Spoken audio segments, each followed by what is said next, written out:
viernes hemos convocado, y a quienes agradecemos profundamente que puedan estar en nuestra provincia, a la doctora Paola Bergato y a la diputada y doctora en filosofía Diana Mafía por estar presentes. Quería responder a la pregunta que da origen al ciclo, es cuáles son las razones que fundamentan el hecho de que la organización AIDE instale el tema de género acá en La Rioja. Y me gustaría comenzar con relación a una pregunta retórica casi, pero importante, que es decir hoy en La Rioja feminismo y género.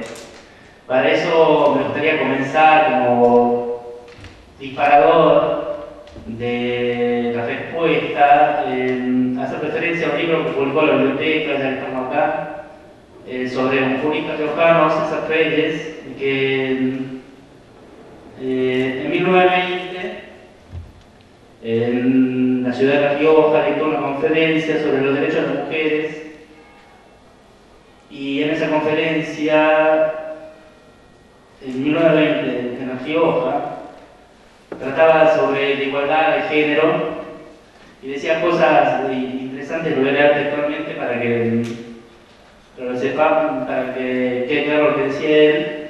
Decía, esto en la conferencia en 1920 acá en La Rioja, dice: debe dar vigencia a la mujer mayor de edad el ejercicio de los derechos civiles, suprimiendo todos los artículos de las leyes sustantivas y adjetivas que los prohíben. Para orientarnos a nivel local es importante tener referencia cuáles eran los derechos de las mujeres en 1920 a nivel país, cuando en el Código Civil lo trataba casi como menor de edad, no tenían la facultad ni el derecho de voto, eran casi como no ciudadanas las mujeres. Y acá en La Rioja, un lugar pequeño, con pocas casas, pocas discusiones, una persona preparada se encargaba de ser un precursor en el tema de género en La Rioja. Ahora que a veces se escucha que ya están logrados todos los derechos formales, legalizados, muchas veces surge una idea que se puede denominar post-feminista, que hace referencia a que se han cumplido felizmente los objetivos del feminismo y por lo tanto este resulta obsoleto y no debería uno preocuparse por temas de género en el siglo XXI, habiendo transcurrido 90 años desde que una persona acá en La Rioja intentara plantear el tema en la ciudad. De esto podríamos sacar unas preguntas que serían: entonces, ¿por qué hacemos la jornada de acá? ¿Es un tema superfluo? ¿Un tema trivial? Nosotros desde AIDE creemos que no. ¿Por qué? Porque consideramos que si no se toma en cuenta la perspectiva de género en las políticas públicas van a ser injustas. ¿Por qué? Porque se van a limitar y a perjudicar a las mujeres, teniendo en cuenta que el género no es una cuestión que sea inocente o que sea inútil plantear el tema. ¿Por qué? Tomemos por ejemplo el caso acá, el tema de la pobreza en La Rioja. Acá alguien podría plantear, ¿no es un tema más urgente la pobreza acá en La Rioja? Y la respuesta es obviamente no. No, porque no hay que separar de forma tajante las mujeres de los pobres, sino que hay que tener especial atención de que las mujeres son, según alguna estadística, el 70% de los pobres. Si uno tiene una mirada sesgada sin tener en cuenta el género, va a cometer una injusticia, de modo sutil, pero va a ser una injusticia al fin. ¿Por qué? Porque no va a tener un factor de desventaja que va a tener la mujer. factores que se dan tanto el trabajo en el hogar que no es remunerado, en trabajos remunerados pero mal remunerados para iguales cargos, en el tema del mantenimiento de los hijos, en cargas de familia que nos permiten, si uno tiene una mirada de género, nos permiten otra visión. Otra visión se puede ver de modo claro, por ejemplo, en economistas como a Marta Sed o en filósofas como Marta Nussbaum, que nos van a dar que realizan análisis del género y la pobreza y nos permiten de ese modo desarmar esa mirada supuestamente objetiva para ver que no es tan inocente si uno excluye la mirada de género. Por eso nos parece que si vamos a tratar el tema pobreza, es importante que se incluya la mirada de género porque las mujeres están peor. Si vamos a tratar el tema de derechos sexuales o derechos reproductivos, es importante que se incluya la perspectiva de género porque están en una desventaja si de modo sutil no se los toma. Además de esta perspectiva teórica, me parece importante, y muy importante para La Rioja sobre todo, que se aporten datos empíricos a través de encuestas, entrevistas, que van a permitir corroborar o cuestionar las teorías que nosotros tengamos en cuenta y van a poder, de ese modo, la implementación de las políticas públicas ser más eficaces. Otro tema que me gustaría decir con relación y consideramos desde aire, que además de la teoría y de los datos empíricos, sobre todo hace falta voluntad política porque los objetivos siguen siendo lo mismo, igualdad de género en Rioja. Solo con voluntad política, con una visión de género y un estudio profundo de la sociedad en datos concretos nos va a permitir ampliar la democracia y fundamentar mejor los estudios que tengamos. Nosotros creemos que desde aire que las disertantes son las mejores exponentes del tema de género, tanto a nivel filosofía y a nivel derecho, y creo que esta jornada va a ser muy fructífera escucharla. Muchas gracias, Aire, por la invitación. La verdad es que cuando me llegó acepté sin ningún tipo de recaudo y me entusiasmó mucho más llegar y conocer el trabajo que hacen y conocer a las personas que lo están llevando adelante.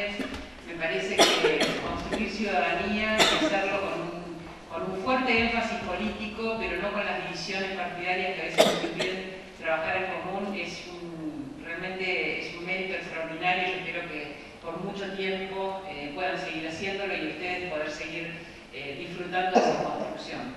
La propuesta era que trabajáramos la cuestión de género y la diferencia no solo entre mujeres y varones, las diferencias de género. Una de las cosas que vamos a discutir son las dicotomías de género, pero cómo esas diferencias afectan algo tan básico como es el derecho a la igualdad, un derecho elemental que se supone que precede cualquier construcción ciudadana. Si la ciudadanía la definimos como se define de manera clásica, como la capacidad para ejercer todos los derechos civiles, los derechos políticos, los derechos económicos, sociales y culturales, decimos que una ciudadanía plena es una ciudadanía que está en condiciones de ejercer esos derechos. La igualdad es una condición básica de la ciudadanía. Tenemos que poder ejercer de la misma manera los derechos. El problema se presenta cuando quienes van a ejercer los derechos son personas diferentes entre sí. ¿Qué relación hay entre la diferencia y la igualdad? Muchas veces se dice, ¿cómo van a querer ser iguales las mujeres a los varones si hay notorias y obvias diferencias? El problema es que la diferencia está en un nivel que es el nivel ontológico, es el nivel de las cosas, el nivel metafísico, si ustedes quieren, con respecto a la naturaleza de las cosas. En ese nivel somos diferentes. Y lo que se opondría, lo opuesto a considerar la diferencia en ese nivel ontológico, es la identidad. Lo antagónico con la diferencia es la identidad. Que dos cosas sean idénticas quiere decir que no tienen diferencias. Que dos sujetos sean idénticos quiere decir que comparten todas sus condiciones. Varones y mujeres no compartimos todas las condiciones, no somos idénticos, somos diferentes. Ahora, La igualdad es un concepto político que se opone a la desigualdad. Por lo tanto, pedir a la vez igualdad y diferencia no es incongruente, no es irracional. Y no solo no es incongruente, sino que si no atiendo a las desigualdades reales que hay, políticas, entre los sujetos, difícilmente podría alcanzar un grado pleno de ciudadanía. Cuando hay desigualdad no hay acceso a la ciudadanía. Si las diferencias ontológicas, las diferencias reales, implican desigualdades políticas, si cada vez que algo es diferente es desigual políticamente, no voy a poder alcanzar una democracia plena ni voy a poder alcanzar una ciudadanía plena. Esto sería como la estructura básica de la aparente contradicción entre diferencia e igualdad. Diferencia e igualdad no solo son congruentes, sino que es necesario sostenerlos al mismo tiempo. Ahora, ¿por qué hay este deslizamiento desde la diferencia a la desigualdad?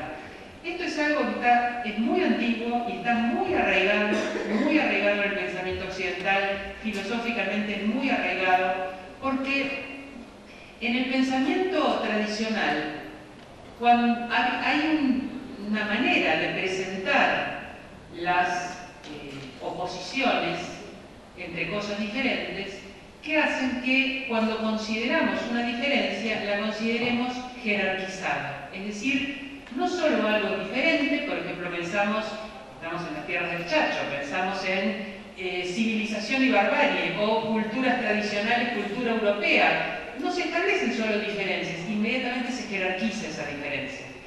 Entre varones y mujeres se ha establecido algo similar. No solo se establece una diferencia, sino una jerarquía. Lo diferente se expresa necesariamente en algo superior y algo inferior. No hay diferencias equitativas. Filosóficamente no se consideraban así. Y eso es porque la estructura del pensamiento era una estructura, y lo sigue siendo en muchos casos, una estructura dicotómica. Dicotómica quiere decir una estructura en la cual se produce un antagonismo entre las cosas que estamos analizando. Por ejemplo, en el caso de la sexualidad, el antagonismo entre masculino y femenino, entre varón y mujer, pero muchos otros antagonismos. Por ejemplo, el antagonismo entre la racionalidad y la emocionalidad. Las personas, si somos racionales, es que controlamos nuestra emocionalidad, y si somos emocionales, carecemos de racionalidad. Es muy común que se diga de las mujeres es excesivamente emocional, como si el exceso de emocionalidad implicara falta de racionalidad y de lógica. Sin embargo, emocionalidad y racionalidad pertenecen a ámbitos que son perfectamente compatibles. Incluso, si nosotros analizamos en la construcción del conocimiento, las emociones tienen un valor. En la decisión de acciones racionales, cuando tenemos que decidir racionalmente cómo actuar, las emociones tienen un valor, tienen una importancia. Porque la decisión racional acerca de cómo actuar se toma no solo en base a la información que tenemos, sino en base a las preferencias que tenemos. Ustedes acaban de votar, como lo hemos hecho todos. A nosotros nos mataron, pero ese es otro tema.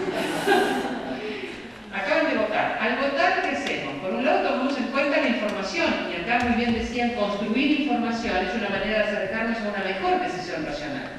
Si yo no solo sé lo que la persona me ofrece, sino que sé cuál ha sido su trabajo en los últimos 20 años, cuál es su patrimonio, si se enriqueció en la función pública, o se sacó la lotería, o heredó, ese tipo de cosas me ayudan, ese tipo de información me ayuda a que mi elección, al momento de poner el voto, sea más racional. Pero también tengo que establecer cuáles son mis preferencias.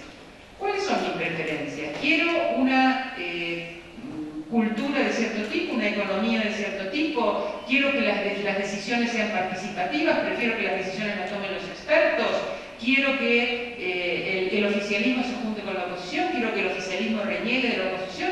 Todas estas son preferencias, entonces no se trata de información, se trata de cuál es mi inclinación por determinado tipo de valores. Entonces, sería irracional si yo tomara una decisión sin tomar en cuenta esas preferencias emocionales.